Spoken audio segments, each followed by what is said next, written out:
Élie Mollet a fait campagne sur le thème de la paix en Algérie.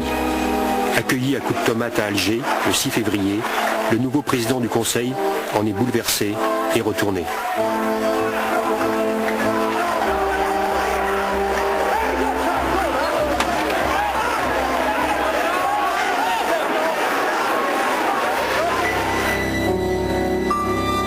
Le programme de réforme et de négociation avec le FLN est hors de saison. En mars, Mollet fait voter des pouvoirs spéciaux qui donnent au gouvernement tous les moyens pour mener l'action en Algérie.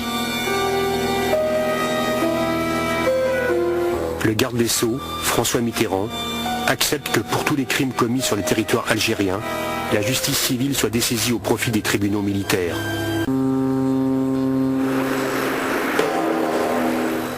En quelques mois, les effectifs engagés en Algérie doublent.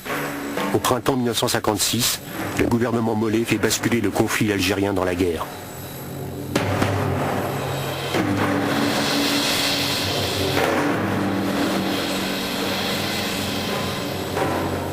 En mai, Pierre Mendès France refuse de cautionner par sa présence la politique algérienne du gouvernement.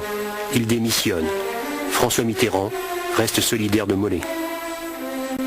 Le chef du gouvernement lui offre pourtant l'occasion de rompre.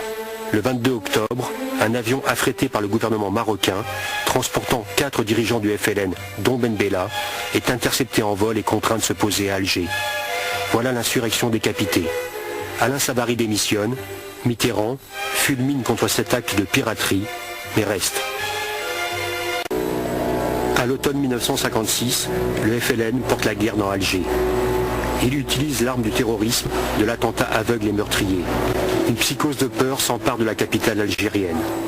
C'est dans ce climat qu'un Européen, communiste, Fernand Yveton, est arrêté en possession d'une bombe destinée à faire sauter l'usine à gaz où il travaillait. Place Vendôme, Mitterrand se tait.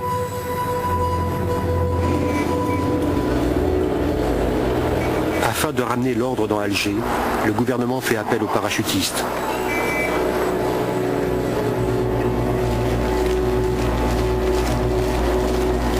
Pour cette bataille d'Alger, le général Massu a tous les pouvoirs de police.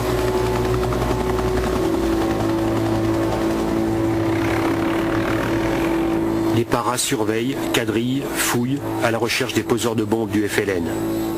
La Casbah est ceinturée. On arrête les suspects par milliers. Mitterrand n'est pas un belliciste, mais sur le fond de l'affaire algérienne, il évolue lentement. Au début de 1958, il exclut toujours toute idée d'indépendance. Je n'ai pas dit, comme tel polémiste pourrait me le faire dire, je veux séparer l'Algérie de la France. Non, je ne le crois pas et je ne le veux pas. Il faut que l'Algérie reste liée à la France, mais ce ne sera pas par la force que nous y parviendrons, même si la force s'avère indispensable pour faire la démonstration à nos adversaires que non plus ne l'emporteront pas. Lorsque le gouvernement Mollet est renversé, Mitterrand refuse de participer à celui formé par son successeur. Il reste en attente.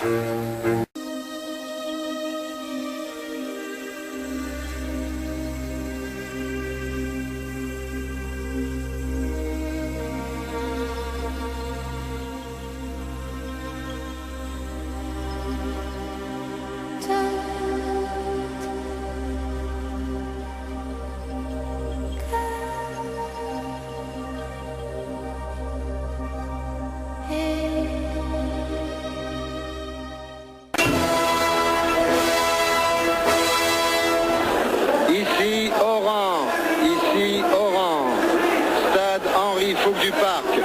C'est le lieu qu'a choisi la population d'Oran et des environs pour accueillir ses hôtes d'aujourd'hui, le général Salan, monsieur Jacques Soustelle et tous les généraux qui vont venir d'Alger dans quelques instants. La pression ne se relâche pas en Algérie. Les meetings se succèdent dans toutes les villes. Les manifestations se multiplient, entraînant des musulmans. Les discours n'en finissent pas. Les Marseillaises et le chant des Africains qui résonnent dans les stades et les rues. Jacques Soustelle, les généraux Salan, Massu, Jouot, concours d'éloquence. L'escadrille de Mistral vient de survoler à basse altitude.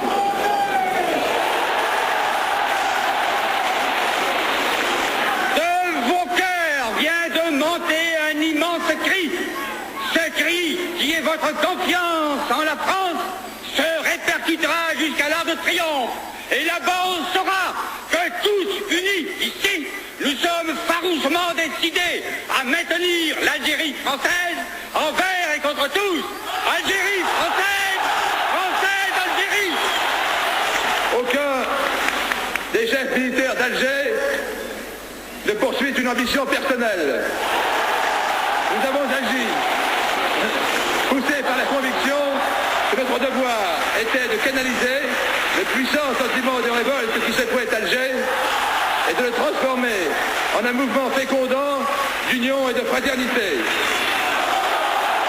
L'histoire dira que c'est ici, sur le sol de l'Algérie française, que cette course aux abandons a été définitivement stoppée. Jamais, non, jamais, nous n'accepterons que l'Algérie cesse d'être française.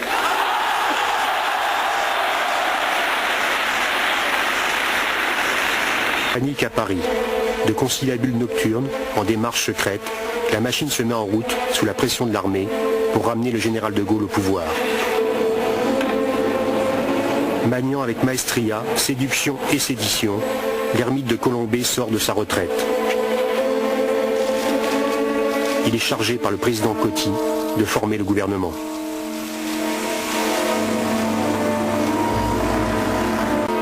Avec Mendes, Mitterrand est au premier rang. Le lendemain, débat d'investiture à l'Assemblée. Le général de Gaulle vient, regarde, parle et s'en va.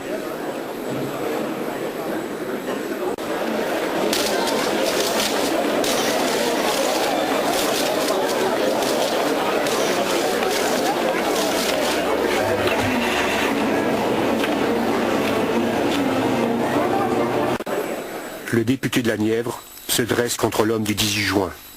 Le plus illustre des Français en droit tiendra son pouvoir de la représentation nationale. En fait, il le détient du coup de force. Tout est dit.